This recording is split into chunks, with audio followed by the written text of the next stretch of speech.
standing at Jessica Silverman's Gallery the day before the opening of Judy Chicago's Pussies, which I'm very excited about, and I want to give you a little video tour of the show.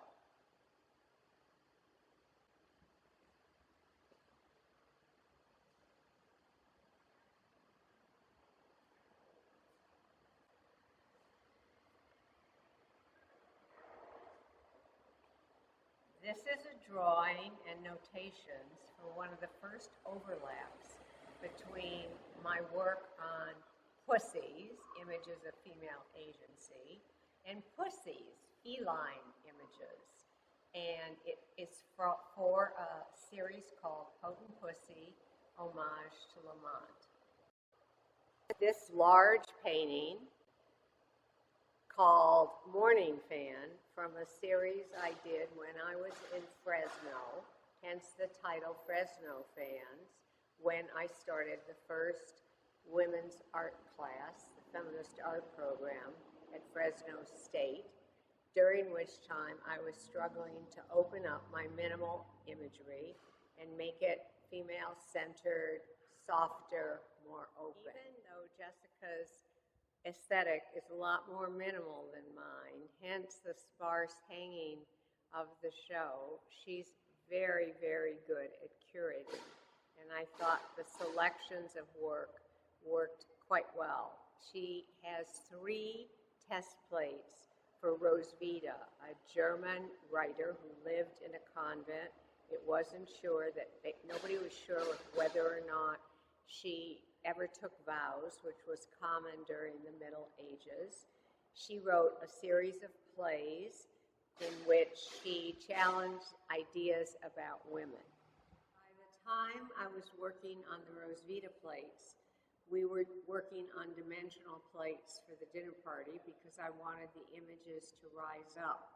But because there were so many technical challenges in terms of making those images, we started making multiple versions of each plate with the hope that they would make it through the kiln, through bisque, glaze, and multiple china painting firings. So there are 3 Roswitha test plates in the show. This is the glaze plate.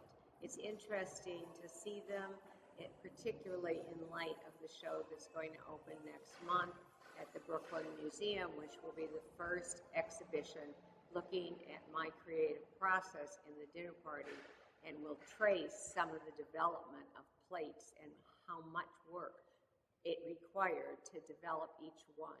One of the reasons Jessica Silverman and I titled the show Judy Chicago's Pussies is because it's been a long time since I've had an exhibition in San Francisco, and people still associate me with the dinner party.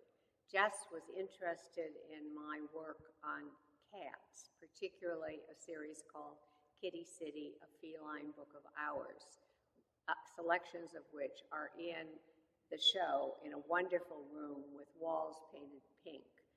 So when we looked in my flat files, we discovered this long overlap between my interest in central core imagery, images of female agency, and my interest in cats. By the time these images behind me were done, I had started on a really serious study of the human-feline relationship.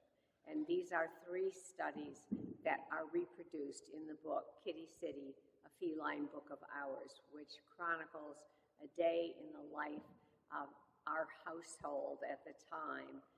At that time, Donald, my husband, and I had 7 cats. And it took me 5 years to develop the images because cats don't pose. So I had to get up in the middle of the night to see what they did at different hours.